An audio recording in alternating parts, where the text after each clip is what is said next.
How to find the clipboard on iPhone. Hey everyone, welcome back to the channel. If you are new here, don't forget to hit the subscribe button and turn on the notification bell to not miss any updates.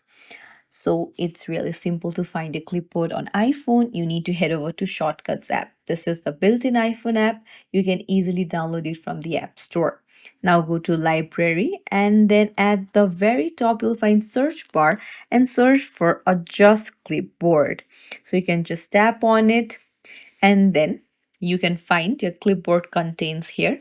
You can even delete it and put in a new text and hit done. Now, whenever you try to paste it somewhere, you just need to long press and then you'll find paste, tap on it. And as you can see, the clipboard content will be pasted. It's as simple as that. If you found this tutorial helpful, don't forget to like the video and subscribe to our channel. Thank you for watching, everyone.